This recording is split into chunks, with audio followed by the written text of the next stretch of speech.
Jesus didn't have a problem with people that's in the streets. He had a problem with religious people. How can I help anybody when when I was not even able to help my own son? I would never do that. I would never do that. And I became that in a matter of minutes when they took my pain pills away. And I said, I'm not where I want to be, but thank God I'm not what I used to be. This is Faith in Your Recovery. I am Randy Davis. Welcome to the battle. From a comfortable childhood to his parents' divorce and his father's suicide, which he felt responsible for, multiple years of opiate addiction, dealing, and hustling. The belief that God made it, it was natural, not a drug, led to continued use of marijuana. But a grandchild's birth when he was 38 turned his life around and became his connection to Christ. This baby born with the umbilical cord wrapped around its neck would struggle to survive. Then a dream changed everything. Restoration would come from full and total submission to Jesus. Stay with us and hear the story of today's Faith in Your Recovery guest, Josh Richards, also known as, in the hip-hop world, Redeemed. Welcome, Josh. Thanks for being on board. We appreciate having you. Oh, thank you for having me, Randy. I've been looking forward to this all week. I'll tell you what, this is the highlight of my week. It's definitely been the highlight of mine. I'm excited. Well, it's always fun because I get to meet somebody at a depth that we don't always get to connect. Right. And we get to offer your experience in a way that maybe will help someone else from not going through where you've been. Amen. So let's begin a little ahead of the game here. Okay. Instead of going all the way back to that addiction struggle and everything, explain to the folks where your stage name comes from, why you chose Redeemed. Tell them, please. My favorite Bible verse is Ephesians 1:7. It says, in him we have redemption through his blood, the forgiveness of sins in accordance with the riches of God's grace. And I feel like my story is a redemption story. And so I was just kind of reading the Bible one night, and I was looking, I just started doing music again, and I was really just invested in the word. And I read that Bible verse for probably the 10,000th time. I love it, and I read it, and it just, something struck me different. It was like, you are redeemed. And it was like, wow. And one of my favorite Christian songs is I Thank God. And in that song, he says he changed my name. And so that's exactly what he's done with me. I've been redeemed. I went through a full redemption process, and he definitely changed my name. So that's why I picked the name Redeemed. You sound like you mean it, man. Yeah, man. I do mean it. That's all for sure. Right, all right. He picked me up from a dark depth, man. Yeah. That dark miry clay, as some of the old songs speak of. Okay. Yeah. And Absolutely. we're going to get into that. So let's go back to early life, childhood, whatever years you want to choose. Tell us what it was like for Josh. Tell us what kind of a home you grew up in. And then we're just going to climb that ladder and see where it takes us. All right, Randy, you ready? Here we go. So I had an amazing childhood. My mother and father were both present in my life. I grew up right outside, right in Panama City, Florida, but on not the beach side, on the city side of Panama City, and kind of on the outskirts of town.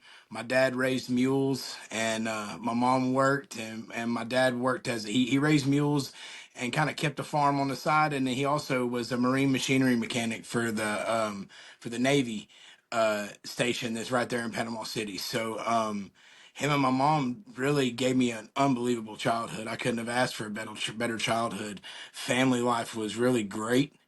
It was Saturdays fishing with my grandpa, Sundays going to church in the mornings, and then hanging out at my grandma and grandfather's house, and then spending the evening with my parents. And just we had a grapevine and we had pear trees and blueberry bushes, and like it was the greatest thing, for a kid is to grow up in a place like that where dirt roads and riding bicycles and eating fruit right off the vine. I mean, I really, I can't say enough about how great my childhood was. It sounds Played, like yeah, it was simple in a very positive way. it was. It was. It was just the old childhood dream, so to Yeah. speak. Yeah, really. It was. It was summer times, in Florida. It gets hot. But I never, it was drinking out of the water hose. I grew up in the 80s, so as drinking out of the water hose and not going inside until the street lights came on, and like we lived on a dirt road, but we still had a street light every now and then. And I can remember being a kid riding my bike, and really like, oh man, the street lights is on, it's dark, and I'm half a mile or a mile away from the house.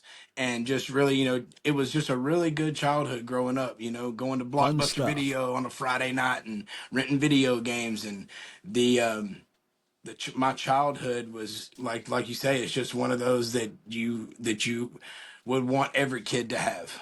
Gotcha. How old are you at this time, Josh? What age range are we talking? So 5 years, I was born and raised in Panama City up until I was 14. So my whole young life, we lived right outside of Panama City. I played baseball, and So so you it- lived that life up to the age of 14, so yes, to sir, speak. up to the age of 14. Yeah, when I was I guess it would say till 13. We used to go on family trips every year. We would go to the Smoky Mountains, and we just loved to go to the Smoky Mountains, and we stayed in Townsend, Tennessee, which is right outside of Gatlinburg and Pigeon Forge. What everybody knows now is like, it's a beautiful place to come into Smoky Mountains, and we used to go there every single year. Well, then that every single year turned into like 3 times a year, and then that turned into 5 times a year, and then that turned into every time I had an extra day off of school, we were coming up here, which and then it turned into looking, my parents really looking for a place to kind of retire to. And so my dad retired early from Navy base. He was like I said, he was a marine machinery mechanic, but he was legally blind. He couldn't have a driver's license. So him and my mom decided they were going to retire and move up to Townsend, Tennessee, and just kind of start over and live the simple life. They were both born and raised in Panama City, so they had never lived out of the state or lived out of the city of Panama City. So my mom and dad decided that they would, keep me out of trouble, because I was getting to that age where I was starting to be a little mischievous, and they decided Tennessee would be a good place, and it changed my life forever. That's for sure. So it's interesting you should talk so much about that area. We're planning on heading to Pigeon Forge in about 6 weeks. Oh, that's we have awesome. reservations, so we're going to be down that way. My Yeah. wife is native of Tennessee. She Oh, was okay. born there, moved to Indiana at an early age, still has family there. I love the countryside. I love it here too. I love the feel and the lifestyle. It's a Yeah, great it's beautiful place. here. It's a blessing to live here.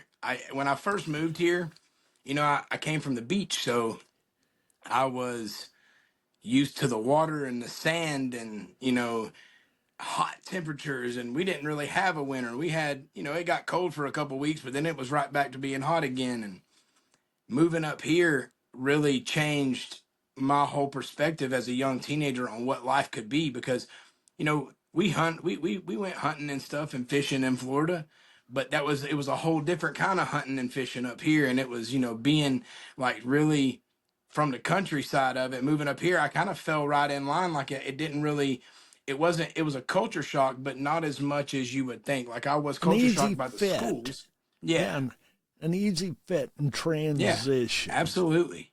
Yeah, it and was just having beautiful. having been an outside country boy at a heart there in Panama City, it didn't take a lot to change it there in Tennessee, it sounds No. like. No, it Cool. didn't. The only difference was really the culture. So in Panama City, um, several different ethnicities, and I went to school with, my school had well over 1,000 kids, for sixth, seventh, and eighth grade at middle school. It was well over 1,000 kids, probably close to 3,000 kids. If I had to guess, it was quite a big middle school. And when I came to Tennessee, I came to Walland, which is this little area in the mountains right outside of Townsend. And there was, when I started school at Walland Middle School, it was kindergarten through eighth grade, and there were a total of 310 school students in the entire school. My graduating eighth grade class was only like 45 or 46 kids. Okay. So Okay. we used to have 30 something kids in each classroom in Florida. So like coming from Florida up to Tennessee was the shock for me. Just not having the amount of kids that I was used to being around and the different ethnicities. It was for the most part fully Caucasian up here, and that took some getting used to, because I wasn't used to that. So it was Yeah. definitely a Yeah. culture shock, but How it did that was it play out? How did that change well, I life think it was for good for you? me. I think it was good for me because it showed that it showed me the differences in the way things are in different parts of the world. Like I came up here and I wasn't super popular, but I was it was very easy for me to make friends because I was a kid from the beach, and I was moving from the beach, and it was like, oh, you're the kid from the beach. And I was like, yeah, I'm from Panama City, and most of them had been on vacation to Panama City, but had never didn't really have anybody that was from out of the area at the school. Like I remember, um, myself and another guy came to the middle school on the same day, in which him and I ended up going all the way through high school together.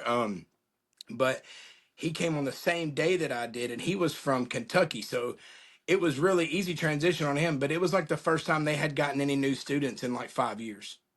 It's like all they didn't have any other students. Like all their students were just were from the area and had been here for several their whole lives pretty much. So like you had everybody kind of knew everybody, and him and I kind of linked up because hey, we both came in on the same Yeah. day, and we ended up becoming friends and going through high school and stuff. And I Cool. still follow with him on Facebook and stuff. But Okay. but it was just it was different.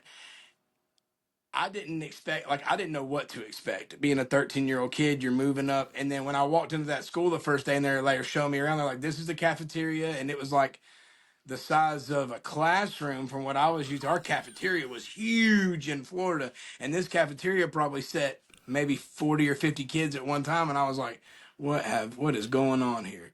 I looked at my mom and dad and I was like, I don't want to do this. Like, I don't want to do this at all. So, what kind of a kid were you at that point? Were you a leader? Were you a follower? Were you hunting for an identity? What Yeah. did Josh look like on the inside? I think I was I think I was a little bit of a leader, but a little bit of searching for an identity because I mentioned a little bit before I played baseball, and I started out playing baseball when I was very very little. My uncle Roger has a big influence on my sports upbringing and getting me involved in sports at a young age, and he coached me on a majority of my teams when we lived in Florida. And I was moved up fairly quick at a young age. I remember going up to the actual like the junior major league is what they called it. I ended up going there 2 years before you were supposed to. You were supposed to be 11 before you got to play in junior major league, and I ended up going up at age 9.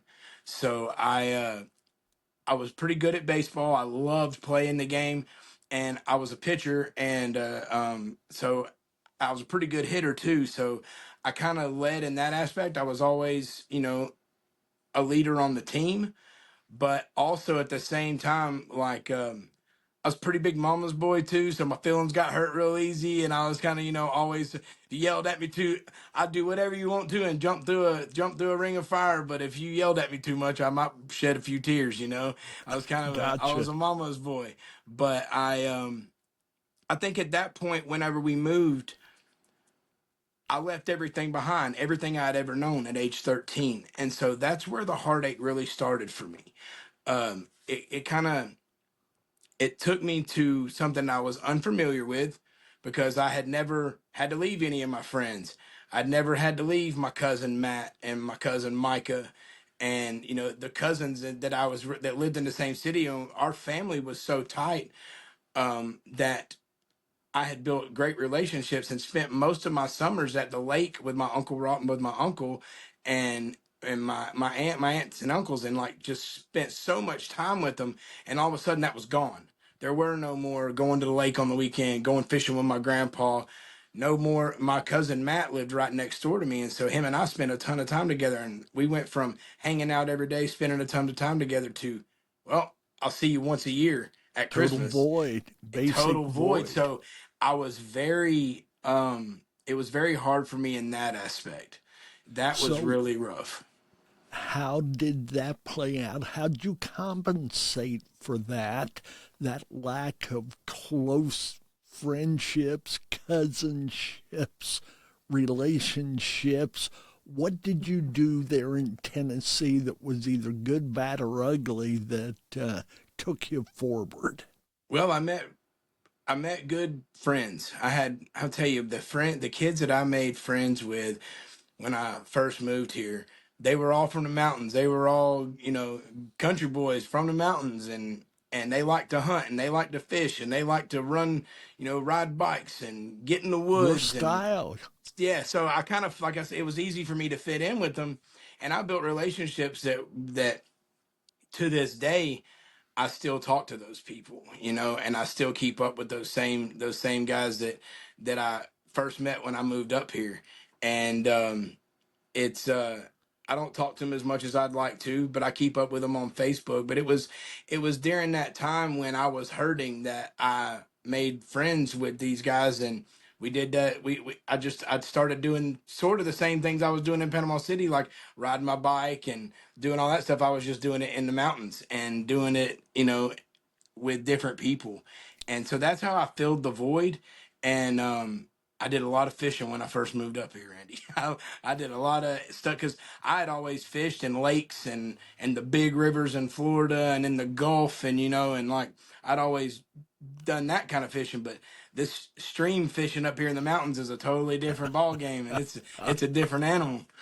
Learning curve there to make that Yeah, it was a big change, learning curve. right? Absolutely, yes, sir. Yeah. So what was it then, Josh, that started to darken your life? How did that come about? What was it that caused you to make some of those decisions that you made that took you to places you wish you'd have never gone? Well, I always had, I filled that void with friendships. But from the moment I left Panama City, I felt like I left a piece of me there. And so I always had that void. And, I mentioned a few minutes ago, I used to go to the lake and used to go fishing with my grandpa. Right. But I held off on saying this because I kind of, when what I missed also when we left was we used to go to church. I used to go to church every Sunday with my grandfather. I would spend the night with him on Saturday night. Sunday morning, I'd get up. We'd go. It was a Pentecostal church, and so we would go in, and it was a deacon, and he was a deacon. We would go in the mornings and turn the air conditioner on, get the church cooled off before service, and so we'd go back home. My grandma would be cooking, bacon, egg, and cheese sandwiches or biscuits and gravy or something, and we'd eat, and then we'd get ready for church, and we'd go to church. And so and my mom and dad were in church we were in church most of my childhood, and so I was in and out of church. I went to church with my aunts and uncles, and I was always in church. But when we moved to Tennessee, we stopped going to church, and so I left a piece of me in Panama City that was it was a piece of me, but it was all of me wrapped up in one. Like I left church, family, friends, culture, and my home. I left whenever we went to whenever we left to move to Tennessee. So I think that's when the darks kind of started to creep in. But after we had been here for about a year and a half, almost 2 years, my mom and dad split up out of nowhere. They had been married for 22 years at the time. And so everything that I had ever known, my parents had a great relationship. My sister and I have a sister that I cherish so deeply. Man, she has said a lot of prayers for me, and my mom has too.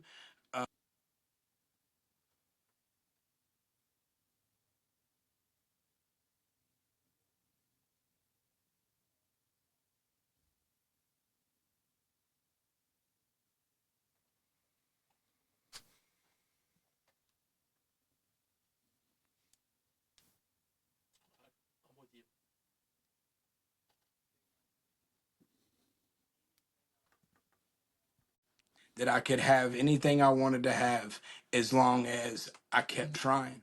And so I always kept trying. I always kept pushing through and kept seeking the Lord even in my darkest days. But I think your original question was what started the journey in the darkness. I think the separation of my mom and dad and them deciding to get a divorce is really what started the downfall, I would say. That just rocked your world enough, and Yeah, it everything completely had flipped my been world so upside down. comfortable, it sounds like, almost Hmm. storybook, and all of a sudden the chapter ends in the middle. Yeah, it sure Yeah, did. It was almost overnight.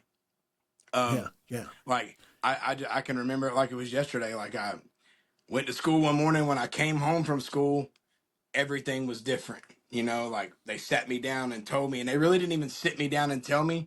It's a pretty traumatic event that happened. That my dad caught my mom with another man, and it really just rocked the whole family. And so it was like an overnight thing that happened. And one day everything was good, one day everything wasn't, and it was just like overnight everything came crumbling down that I'd ever known. It So says, after, yeah. part, yeah, pardon the expression, but as fast as a heart attack. Yeah, absolutely. Just a Absolutely. snap of fingers and everything goes from good to not good at all. Yes. Yeah. And then I understand there was a point after that that you lost your father. Yeah. So um I had never the one of the other things about such a great childhood, Randy, is that I had never been around death. No one had ever died in my family in the first 15, 16 years of my life. So my mom and dad got a divorce. My mom and dad split up. They moved out. My mom moved out, and I went with her. Like I kind of said before, I was a little bit of a mama's boy, and so I knew that my mom couldn't protect herself. So I thought my mom couldn't protect herself. So You were going to step I was up going and I do was going to that. stick beside her. I was going to stick beside her and protect her. And so I moved in with her, and we lived in a little house on the river about 5 miles from my dad's house. So it wasn't too much, you know. My dad worked at a riding stables, and was part owner in a riding stables. And I went to work with him at age 15, and I was a trail guide on a horse trailing, like a it was kind of like a, I wouldn't say a tourist trap, but it's an event for tourists to do where you can go ride a horse in the mountains, and you can Yeah, take a right. 30-minute ride, hour ride, 2 hour ride. So that's what I did. That was my very first job. I got to jump on the back of a horse and ride people around the mountains and just basically talk and just I made so many friends from out of town as a trail guide. And me and my mom lived together, and everything was, even though they had gotten a divorce, I still was, everything was okay. And then I went to school one morning. My little my nephew, it was my dad's first grandbaby. My little nephew had been born January the 2nd. He had been born January the 2nd, 1998, and he was going to be christened. This is in May, so this is 5 months later. He was going to be christened that weekend. And so we went and got clothes and everything, and we had talked about what our plans were the following week. Sure. Everything was great. We went to his christening together. Me and my dad and my sister rode together, and it was just it was a good time, man. My dad had just bought me my first truck, and so I drove us to the christening, and it was just a good time, man. Everything was just great that weekend before. And then the week started like any normal week. Let me back up just a second. So my mom and I were living together, like I said, in a little house on the side of the river, and uh, we went to spring break down to Panama City as teenagers. Every teen loves to go to Panama City for spring break. So I took a couple of friends down with me from here, and my mom went down with us, and we went down for spring break. And on the way back home, she told me, she's like, hey, I ran into an old friend of mine while I was down there, and we've kind of rekindled things, and I'm going to start coming down here and seeing him some. And I was like, all right. And this is early March. So around the middle of April, she told me she was going to move back to Panama City and begin a relationship with this guy. And she asked me if I wanted to go. And at this time, I was a junior in high school. So I was playing football, was playing baseball, had friends here now. And I was like, no, I don't want to go back to Panama City. Like, I want to stay here. I want to finish out what I've started here. And so I stayed with my dad. I moved in with my dad the end of April, like the 29th. And we went to the christening that weekend. My mom moved right shortly after that.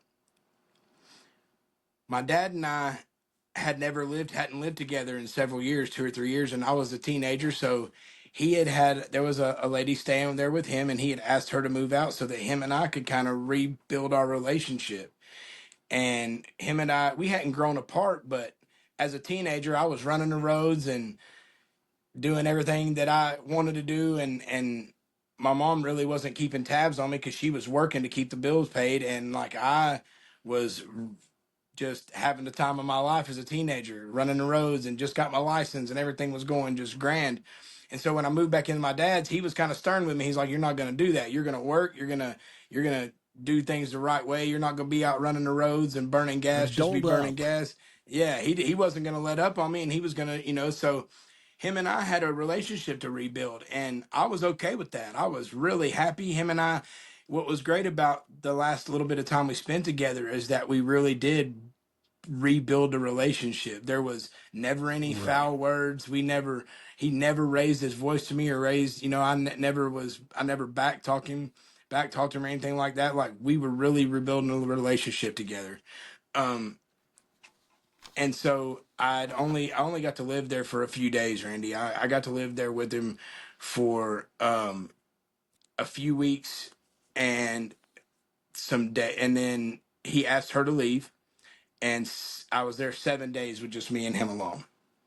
I was in football practice. I remember like it was yesterday. I got up that morning. We had breakfast. I went off to school, and the last thing he said to me was, "Hey, don't lollygag around after school, after football practice." He was like, he's like, "Get in there, take a shower, get dressed, and come home. We got to go get groceries and do this." And he had plans set out for that afternoon. And so yes, sir, I love you. Jumped in the truck, went to school. At football practice, I was standing there, and I noticed my friend Ben, who was like my best friend and my dad's partner in the riding stable business. I noticed him coming back in the school gates, and it was really weird because I was like, "Man, what's Ben doing here? That's weird. That's his truck coming down." And I watched it come all the way down and pull in the parking lot. I watched him walk across the parking lot towards the football field, and this whole time, it was like I knew that he was coming to talk about me or say something to me. It was really weird. Like, I watched him the whole way. I wasn't even paying attention in football practice. I was standing on the sideline watching him walk. It sounds like but it sounds like slow motion. It really was. I watched him come in, walk across, get the coach, and I watched the coach's head drop, and then he picked it up really quick and yelled for me. So I ran over there, and he put his hand on my shoulder pads, and he said, "Go get dressed. Give me your truck keys. Ben's going to drive you, but your dad's been in an accident on his horse." And I said, "Well, that's a mistake because my dad don't ride horses. He has mules." And he said, "Well, he's been in an accident. I just go ahead and go with Ben and let me have your keys, and I'll bring your keys to you. You can come pick them back up whenever you're ready." And I was like, "All right, cool." So I jumped in the truck with Ben. We go, and I was like, "Man, is he all right?" And Ben's like, "I don't know, man. They haven't told me anything. They just told me to come get you, take you to my house." And I'm like, "All right." So we go to his mom and dad's house, and we're standing on the front porch, and there's nobody there and the door's locked. We can't get in. And he's like, man, I was told to bring you. I said, look, man, if you don't take me to my dad's house, because if he ain't at the hospital and you ain't taking me there, then if he's at home, take me to his house. So we pulled in the driveway at my dad's house. That's because I told him, I said, if you don't take me, I'm going to start walking. So we pulled in the driveway at my dad's house, and there were several cars in the driveway, and including a police car. And they walked up to me, and the girl that he was seeing at the time handed me his pocket watch, and she said, he did it, Josh. He killed himself. And I was like, who are you talking about? What are you talking about? And she said, and then when she handed me the pocket watch, it was covered and had blood all over it. And I was just like, I didn't know what to do, Randy. I just looked at it. And then I looked back up at her, and she said, he killed himself. He shot himself. And I just took off running. Behind our house, we had a bunch of woods, and it was kind of a steep mountainside. And so I just took off running up the side of the mountain, and I ran, and I don't know how long I ran. I just ran until I came to a spot where I couldn't run, and I just sat down.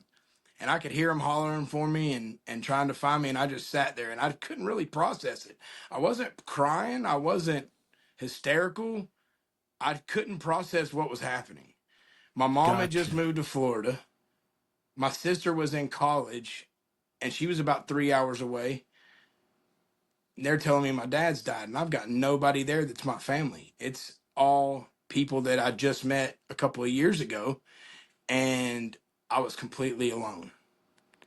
And I was shocked. I was going through shock, I think. I think I was really in a Absolutely. bad place. Like, it was a really bad situation for me to have to be in. And so, um, that we didn't have cell phones back then. Cell phones were just coming around. You had the old bag phones, but you didn't have cell phones. And so they couldn't get a hold of my mom. They couldn't get a hold of my sister. My sister was at college. My mom was down in Florida, and they couldn't get a hold of her. And so I was there for several hours with just these people that were our friends and the police. After several hours, they were like, we need to have an identification on him before we move him out of where he's at, and we need somebody that's Yes. next of kin. I was like, okay. So I had never been to a funeral. I had never seen anyone dead before. I had never been around anything like this ever at all, any tragedy whatsoever. And I was put in the front of the police car, driven to where they found him, and I was shown him, and it's burned into my memory forever. They do things different in these little small towns, and that's the way it was done that day.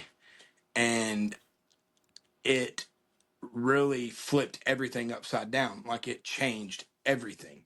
It really put a darkness on my life that I didn't even know existed at this point in time. I had no clue You it know, existed. I'm sitting here listening to your story. And number one, I'm sorry for that loss and for the loss in that way. I can relate. When I was 23, long story short, my mother took her own life. And it was with my vehicle. She drove to a train track, stepped out in front of the train. And so I get some of those feelings of anger that you had to deal with at some point. And it's not easy to be angry at a parent who took their own life. Right. The feelings that you have, the things it does to your head. I'm not saying I know exactly where you were. I'm saying I can relate in my own way with a similar story. Right. And the pain from that. And it took me almost 8 years to the day to be able to recognize my anger wasn't at her as much as it was what she did. Yeah, And how absolutely. she did it. Yeah. And it took me a while to get there. And Yeah. I still have those moments of hurt and Oh, disappointment me too. over that. Yeah, me too. So you said that suddenly once again changed everything. Yeah, so it was like We're just when getting- I got used to, I'd only been there a couple weeks, but just when I got, okay, this is going to be Yeah. great. We're building this relationship back. And, it was torn down when they got divorced, and then it was kind of built back, and me and my dad started building a relationship back, and now it's going to be torn down again. And it's just like, wow. And that's when everything really changed, because that was the start of a downward spiral. So I wasn't that is about the time, and I was 16 at the time, and I had tried marijuana and weed before. I had tried it, but I wasn't like an everyday smoker. Um, but at age 16, when I lost my father, the very next day is when the smoking every day constantly really started. That's Uh, when it began that's when heavy it on. began. Yeah, heavy in my yeah. Yeah. Where did you go from marijuana? Did you So progress up as far as the drug list yes, I goes? did actually. I really did. I went all the way about as far as you can go. About as far as you can go, Randy. I went about to the tip. I hung over the edge on my tiptoes, but the Lord had his hand on me the whole time. He never let me fall. We're going to hear more about Yeah. that in our next episode here. But in the next 5 minutes here, go ahead and tell us about some of the darkness, some of the usage, losses, feelings, thoughts, how it controlled, whatever the case was for you. We want to hear about that. I So want the we folks to hear this so they can recognize the power of Christ. We're going to talk absolutely. about it in a little bit. So I started smoking weed, started partying all the time. Like I said, my mom lived in Florida, and I didn't want to move, so I moved in with my sister. My sister was going to college. She was 26 years old. She was, a new mother and juggling work and school and being a mom, and I was 16 years old with my own vehicle and nobody to tell me what to do really. And she put up with so much for me, Randy. Boy, I put her, I caused her a lot of worry, and I'm so thankful for my sister and for my mother too. I know I caused them both a bunch of worry. I stayed messed up all the time, from 16 all the way to, man, really, I went through a 20-year fog. A little over 20 years, I was Tw- just completely fogged. It 20 started with years of weed, addiction, of active addiction. Yes, sir. addiction. Yeah, active addiction. Yeah, so it started when I was 16, and it went all the way till actually 22 years, because oh yeah, 20 years, because 2016 is when we stopped. So uh I started with weed in 96 and then went all the way through, but it ramped up in the 2000s. I took a lot of ecstasy, um, and moved on into cocaine and pills and heroin and ketamine and pretty much anything I could get my hands on. And at parties, I just wanted to get as far away from reality as I could possibly get. And so I would eat ecstasy until I didn't even know what reality was anymore. Um, on my 21st birthday, I told him that on the way to that we had a big cabin here in Gatlinburg on my 21st birthday, and I told him, I said, "You're gonna have to carry me out of this cabin on Sunday." And they had to carry me out of the cabin on Sunday. I was almost completely comatose, unconscious, and I dabbled in every drug. There wasn't a drug that I was afraid of. I had never felt pain like I was feeling at that time in my life. I was really just trying to get onto everything that I could possibly get on, to hide the pain of the things I had been through. Right after I lost my father, I lost my grandfather. 6 months after that, right after I lost my dad, 6 months later, I lost my grandmother. Then a year and a half after I lost my grandmother, I lost my grandfather. So everybody, like three of the people that were biggest influences on my life, were gone as quick as they Within a were here. They couple were of gone. years Yeah. there. Within a Yeah. couple of years. So for somebody that had never experienced death in his entire life, I experienced a lot of death within the first, after It my came father died. flooding. Yeah, it just came flooding in. And then when my father died, I had a guy kind of take me under his wing. He taught me how to paint and do sheetrock, and um, him and I became really, really good friends. And when I turned 18, I got my dad's insurance money. He had a bunch of insurance money that he'd get left for me and my sister, and so at age 18, I was handed a check for a big amount of money, and I was not capable, nor was I ready to understand how to save that money and be responsible with that money. I wasn't ready All for you that. could see was what you could do with That's it what I that could was do with going it. to And man, I help could buy numb it. I could buy anything I wanted to numb the pain, and I could buy as many drugs as I wanted or needed and get everybody at the whole house high, and we could have a party, man. I was just ready. I was in for it. I had all this money at such a young age. And so one of the things that I did buy, which was a lot of material things, but I bought 2 motorcycles for me and him. I bought myself one and him one. We started riding together all the time. And he just kind of took me under his wing. I was working for him. He was paying me money. He let me live in his basement when I turned 18. And like, he kind of became a father figure to me. And then in 2001, he got killed on that motorcycle right in front of him. And a lady ran a red light. We were riding together. A lady ran a red light and ran him over. And he died right there in front of me. And so for someone, like I said, who had never experienced any death or any pain in that aspect, had to deal with a whole lot of it, real back to back to back to back. You made up for lost time for lost time. So from age 16 to age 22, I experienced a whole lot of death, a lot of friends that got killed.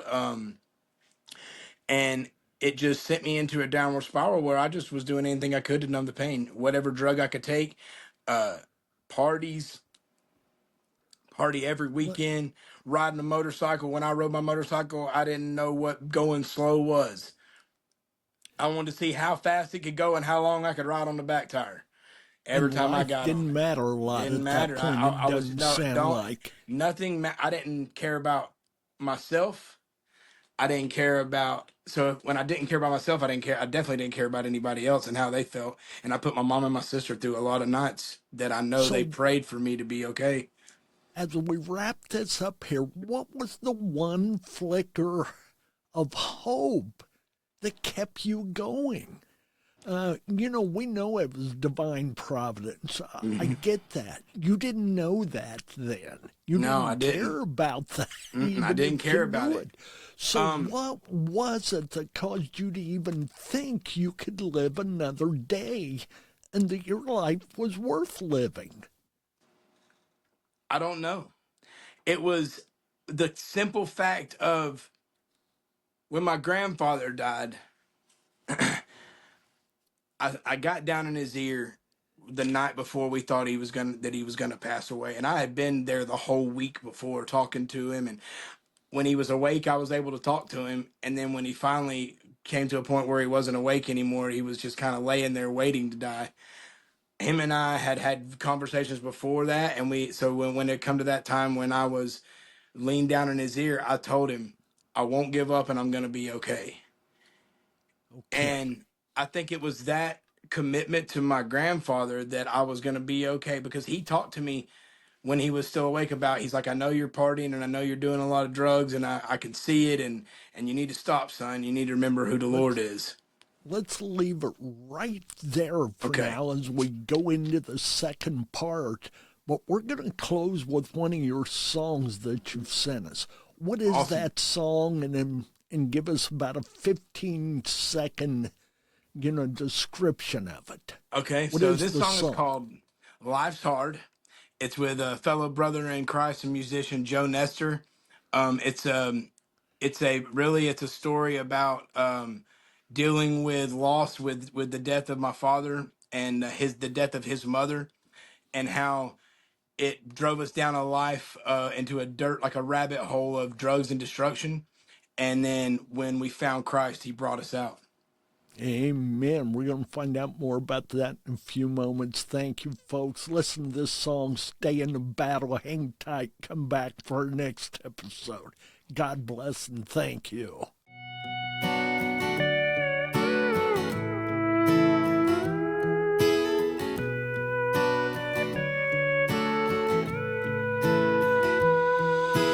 Once upon a time there was a rolling stone who thought he had the whole world in his hands. With nowhere to go and no place to call home, he had a tendency to roll with the wind. 'Cause since the loss of his mother, his life went in the gutter and nothing's ever made any sense. Doing drugs to escape all the heartache and pain, causing chaos everywhere that he went. When the long arm of the law came around, they booked that boy and sat him down, put him on a bus and shipped him on up the road.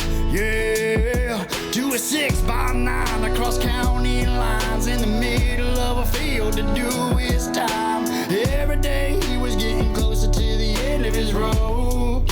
Yeah, by God, life's hard, and you can tell by the way that we're wearing our scars. When everyone is gone and we don't have any friends, let me tell you that I know, man, we can't, he can take all the worries away when we don't understand, and all the trials of this life. Let me introduce you to Jesus Christ. Yeah, yeah. Let me introduce you to Jesus Christ.